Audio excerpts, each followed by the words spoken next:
20-30-40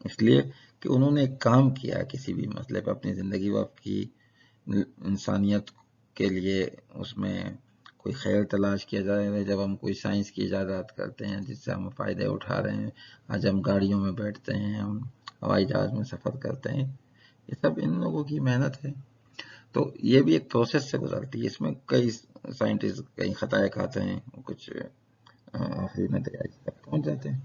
اسی طرح یہ دینی معاملات ہیں، تو اگر ان دینی معاملات میں جتنے بھی علماء ہیں، مولانا مودودی ہوں یا دوسرے جن کے اوپر یہ لوگ لعن طعن کرتے رہتے ہیں، ان کا مقصد بھی ہے اپنی آخرت بھی بچانا اور اللہ تعالیٰ کو راضی کرنا ہوتا ہے، اس پر یہ محنت کرتے ہیں، اس کے لیے پھر یہ کسی نتائج پر پہنچتے ہیں اور لوگوں کو اس سے واقف کرتے ہیں۔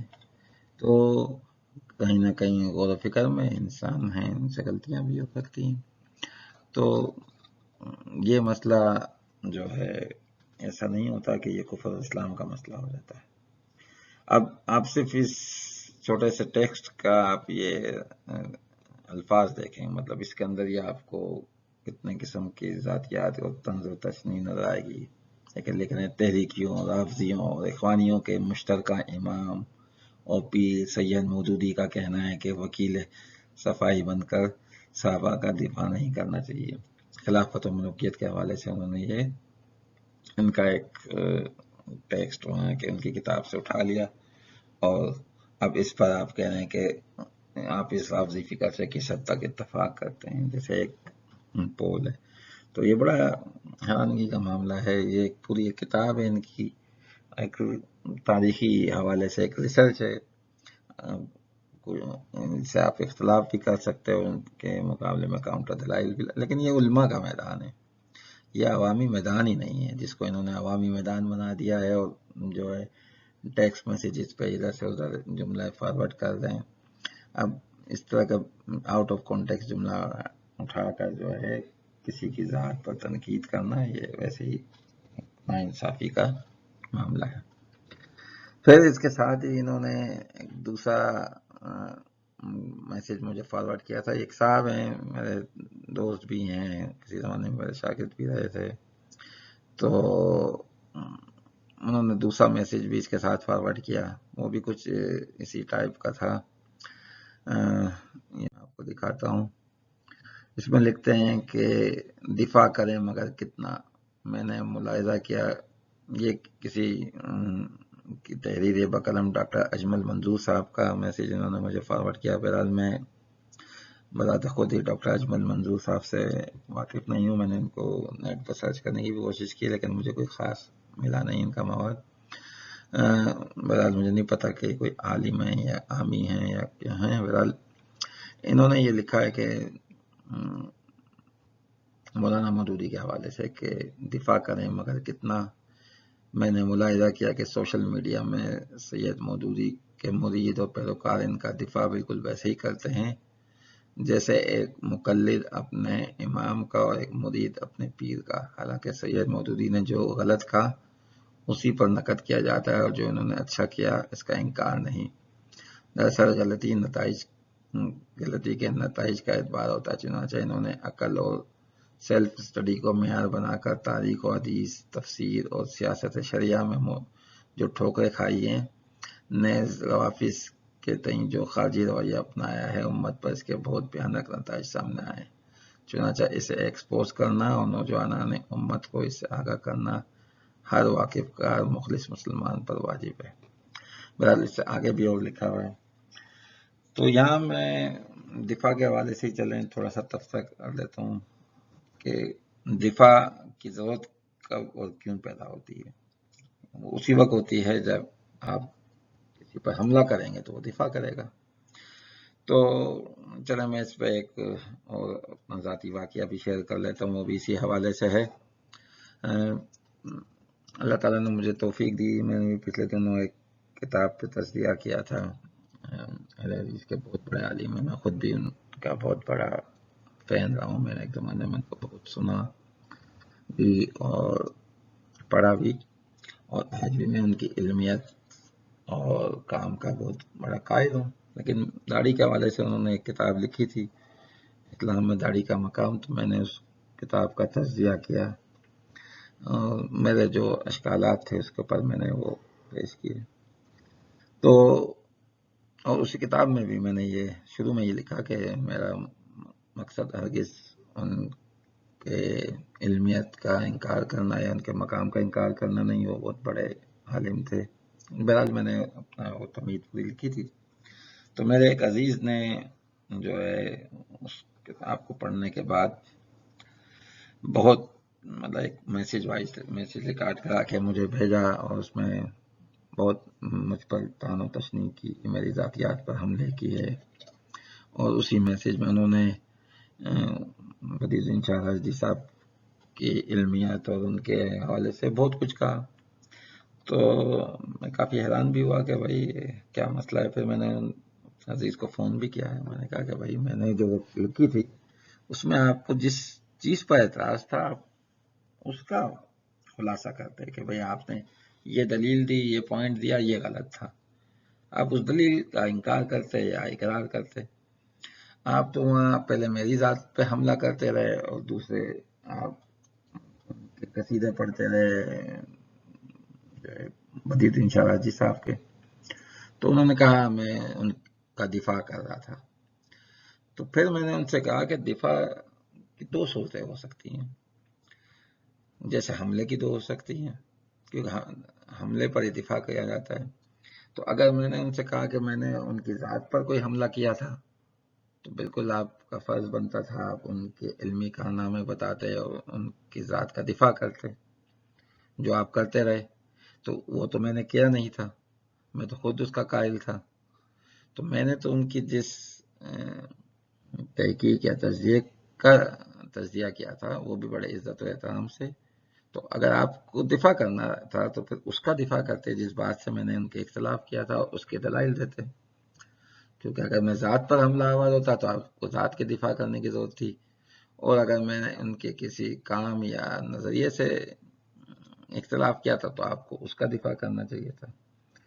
تو یہاں بھی میں یہی کہوں گا کہ جو آپ یہ صاحب بھی دفاع کی بات کر رہے ہیں تو آپ کو اگر مولانا مودودی صاحب کے کام سے اختلاف ہے تو آپ ان کے کام سے اختلاف کرتے رہیں، لیکن اسی طرح پھر جو لوگ دفاع کریں گے وہ ان کے کام کا دفاع کریں گے.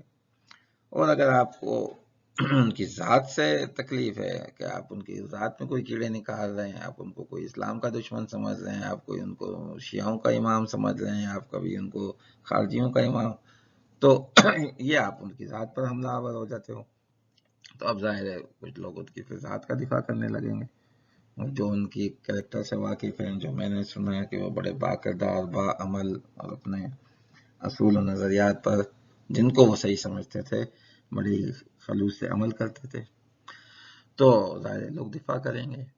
تو اب یہ صاحب کہہ رہے ہیں کہ وہ دفاع کرنے کا جو ہے بالکل مرید ہر چیز کا دفاع کرنے لگتے ہیں. اب دیکھو میں بھی کر رہا ہوں، لیکن نہ میں کبھی ان کا مرید رہا نہ ان کا پیروکار رہا. میں نے زندگی میں کبھی جماعت اسلامی یا جمعیت کو جوائن کیا، بلکہ بے شمار دفعہ ان لوگوں کے ساتھ مختلف میرے اختلافی نوٹ چلتے رہے. تو یہ چیز اپنی جگہ ہے، لیکن اب میں مولانا مودودی کی ذات پر حملہ آور ہو جاؤں تو یہ ایک بہت غلط کام ہے. اور یہی چیز یہ لوگ کر رہے ہیں کہ یہ ذاتیات پر حملہ آور ہوتے ہیں بجائے اس کے کام کے. تو پہلی تو چیز ہے کہ جب آپ کو ان کے دفاع پر اعتراض ہو رہا ہے تو میں تو آپ سے یہ سوال کروں گا ڈاکٹر اجمل صاحب سے یا یہ دوسرے لوگوں سے کہ دفاع کی ضرورت تو اس لیے پڑ رہی ہے نا کہ آپ حملہ آور ہو رہے ہو، آپ کوئی عدالت لگائے بیٹھے ہو. تو آپ کو یہ عدالت لگانے کا اختیار کس نے دیا ہے اگر آپ لوگوں کو دفاع سے روک رہے ہو؟ آپ اپنے آپ کو کیوں اس مقام پر فائز کر کے بیٹھ رہے ہو کہ اب آپ سب کے اوپر عدالتیں لگا رہے ہو؟ تو مسائل یہی ہو رہے ہیں کہ ہم لوگوں کو جو اسلام کی بنیاد ہیں، جو ایمانیات ہیں اور وہ چیزیں جو اسلام ہیں اور جو کہ خود اللہ کے نبی اسلام نے حدیث جبریل میں بڑے واضح بیان کر دی ہیں کہ وہ 5 چیزیں جو ایمانیات ہیں، وہ 5 چیزیں جو اصل میں اسلام ہے. جس میں حضرت جبریل نے ان سے سوال کیا کہ اسلام کیا ہے؟ آپ نے کہا کہ جو ہے آپ اللہ کی وحدانیت کا اقرار کرو، نماز پڑھو، زکوٰۃ دو اور حج کرو. یہ چیزیں اسلام ہے. لیکن ہم ان چیزوں کا تبصرہ کرنے کے بجائے اور اسی طرح جو دین کے دوسرے اخلاقی پہلو ہیں کہ سچائی، دینداری، ایمانداری، پڑوسیوں کے حقوق اور دوسرے اخلاقیات، ان سب سے ہٹ کے اب ہم لیے آخرت سنوارنے کے لیے یہ موضوع رہ گیا ہے کہ مولانا مودودی نے جو یہ لکھا ہے اب اس پر ہم پول کرا رہے ہیں کہ آپ اس سے متفق ہیں یا نہیں. تو آپ تو بلکہ مولانا مودودی کا کام آسان کر رہے ہو، کیونکہ میں بھی بہت یعنی آج سے 30-35 سال پہلے جب نیا میں بھی ان سے واقف تھا تو مجھے کسی عالم نے یہ کہا گیا مولانا مودودی تو اصل میں زیادہ مشہور ان کے مخالفین نے کیا، اتنا کچھ ان کے خلاف لوگ لکھتے تھے. تو اب ظاہر ہے آپ جس نے خلافت و ملوکیت نہیں بھی سنی تو اب آپ نے اس کو بتا دیا، اب وہ جائے گا خلافت و ملوکیت بھی پڑھے گا اور کچھ دیکھے گا اگر جن کا تحقیقی ذہن ہے.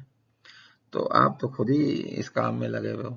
تو اللہ کے بندو، یہ کام اہل علم کے لیے رہنے دیں. جس کی کو شوق ہوگا جب وہ جو ہے اگر اس کے سامنے یہ خلافت و ملوکیت بھی آ جائے گی تو وہ جا کے، اگر کسی کو شوق ہوگا تو کسی جا کے جس عالم پہ وہ بھروسہ کرتا ہے اس سے جا کے اس کی کلیریفیکیشن لے لے گا.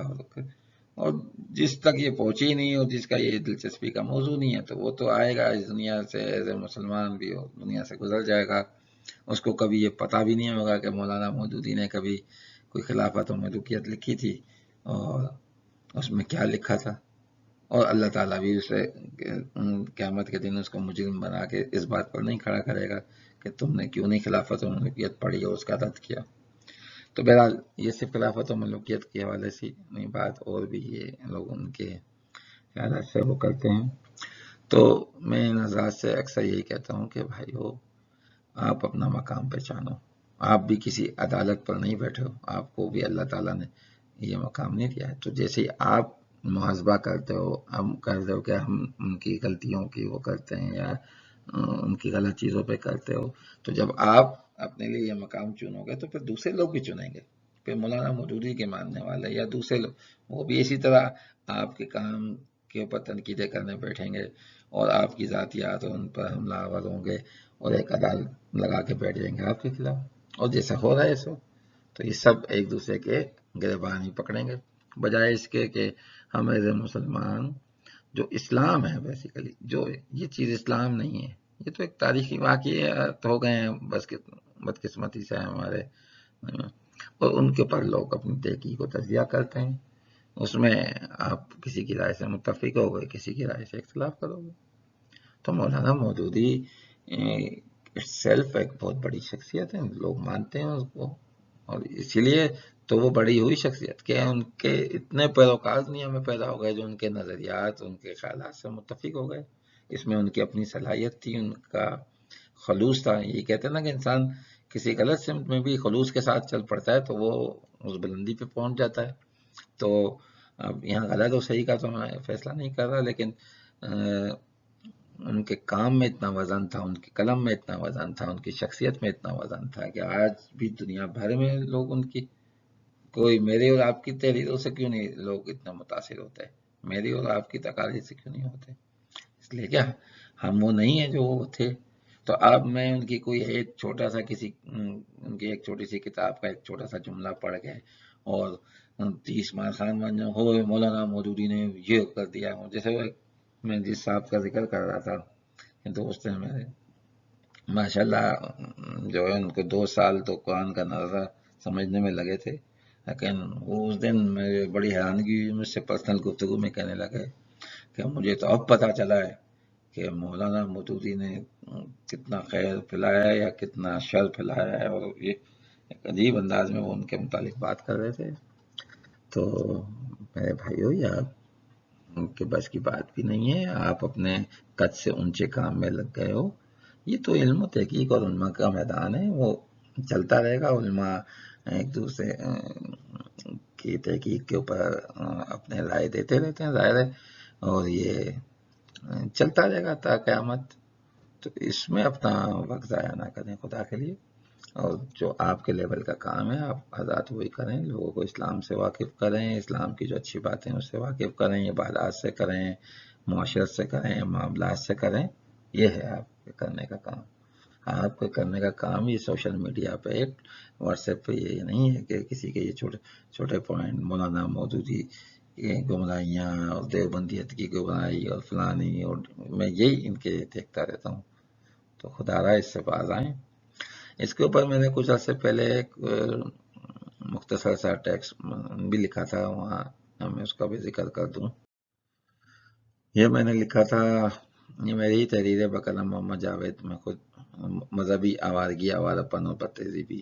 اس میں نے لکھا تھا کہ آپ کے لیے یہ الفاظ شاید اجنبی ہو، لیکن اس سے بہتر الفاظ میں ان لوگوں کے لیے نہیں سوچ پایا جو مذہب اور اسلام کے نام پر وہی رویہ اختیار کیے ہوئے ہیں جو عام طور سے آوارہ اور اوباش اور بد تہذیب قسم کے لوگ اختیار کرتے ہیں۔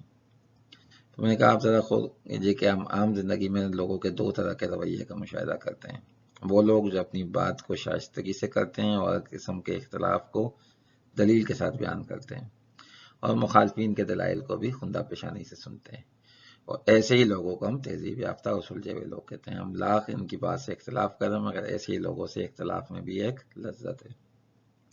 دوسرے وہ لوگ جو آپ ان سے اختلاف کریں تو آپ کی بات یا دلیل سننے کے بجائے آپ کی ذات پر حملہ آور ہو جاتے ہیں، جیسا کہ میں نے اپنا ابھی مثال دی تھی کہ میں نے جب وہ داڑھی کے حوالے سے اپنی تحریر لکھی تو وہ میری ذات پر حملہ آور ہو گئے بجائے میرے دلائل کا رد کرتے۔ تو ان حضرات کے پاس اپنے حق میں کوئی واضح دلیل نہیں ہوتی، لہذا اپنی بات میں وزن پیدا کرنے کے لیے وہ ہمیشہ ذاتیات پر حملے، اونچی آواز میں چیخ چیخ کر موضوع سے ہٹ کر ادھر ادھر کی باتیں کرنا، اور آخر میں تہذیب اور شائستگی کی تمام حدود کو پھلانگ جاتے ہیں۔ تو پہلا رویہ جو میں نے اوپر بیان کیا سطح پر قابل قبول ہے، چاہے وہ ہمارے نجی معاملات ہوں، دینی یا اسلامی معاملات ہوں، یا کورٹ کچہری اور عدالتی کارروائی ہو، وہ پہلا ہی رویہ ہر جگہ قابل قبول ہوتا ہے۔ دوسرا رویہ کسی بھی ذی شعور، صاحب علم اور تہذیب یافتہ شخص کے لیے قابل قبول نہیں ہوتا۔ مزید اس میں پھر میں نے وہ سورہ نحل کی آیت نمبر 125 سے استدلال کیا کہ اے پروردگار تم اپنے اے پیغمبر تم اپنے پروردگار کے راستے کی طرف دعوت دیتے رہو حکمت کے ساتھ اور اچھی نصیحت کے ساتھ، اور ان کے ساتھ اس طریقے سے بحث کرو جو پسندیدہ ہے۔ یقیناً تیرا پروردگار خوب جانتا ہے کہ کون اس کی راہ سے بھٹکا ہوا ہے، اور وہ ان کو بھی خوب جانتا ہے جو ہدایت پانے والے ہیں۔ تو یہ بہت بڑی گائیڈ لائن ہے ان دعوتی لوگوں کے لیے جو دعوت کے میدان میں اترے ہیں، کہ آپ اپنی بات کو حکمت اور خوبصورتی سے لوگوں کے سامنے بیان کرو بجائے ان کی ذاتیات، ان کی پگڑیاں اچھالنے کے، کیونکہ اللہ تعالیٰ خود یہ کہہ رہا ہے کہ وہ خوب جانتا ہے، جو بھٹکا ہوا ہے اس کو بھی اللہ جانتا ہے، تو وہ اس سے نمٹ لے گا۔ اب آپ دنیا میں عدالت نہ لگا کے بیٹھو، تو آپ کا کام یہ ہے کہ ادعو الی سبیل ربک بالحکمہ، آپ کا یہ کام ہے۔ یہ سورہ نحل کی آیت نمبر 125 میں نے حضرات کے سامنے پیش کی تھی۔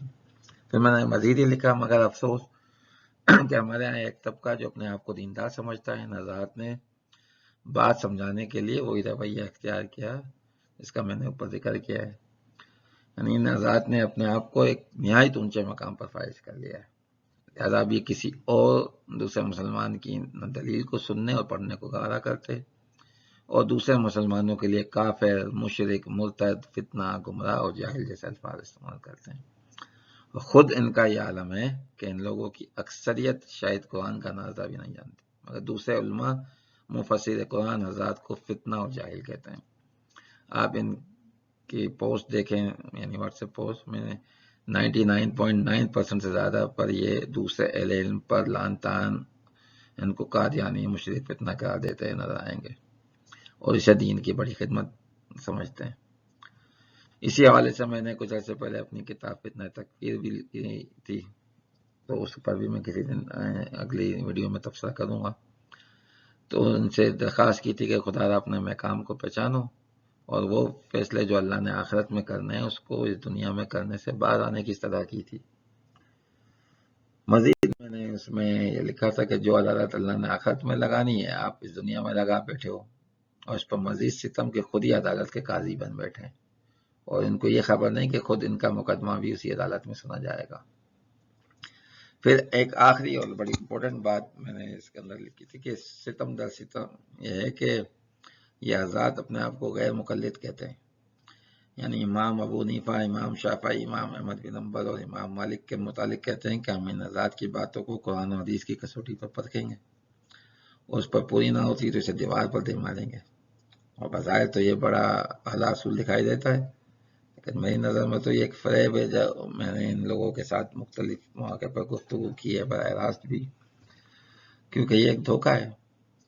کیونکہ جب ان کے کسی عالم جو کہ دوسرے یا تیسرے درجے کا عالم ہے، یعنی ان کو کوئی دنیا میں اتنا جانتا بھی نہ ہو، لیکن آپ جب ان کے کسی بات سے اختلاف کرو یا ان کا تجزیہ کرو تو پھر یہ آپ کی پکڑیاں اچھال دیں گے، آپ کی ذات کے اوپر حملہ آور ہو جاتے ہیں۔ تو یہ ہے سلسلہ۔ تو میں ان بھائیوں سے پھر یہ درخواست کروں گا، خدا را ان کاموں میں اپنا وقت اور توانائی ضائع کرنے کے بجائے جو اللہ تعالیٰ نے آپ کے ذمہ کام لگایا ہے آپ اس پہ لگے، اور جس کی آپ کے اندر استطاعت ہے، یہ جو جس کام میں آپ لگ گئے ہو یہ آپ کی استطاعت سے ہی باہر ہے، آپ ان چیزوں کی گہرائی کو سمجھ ہی نہیں پا رہے اور اپنا وقت اور لوگوں کو غلط سمت میں ڈال رہے ہیں۔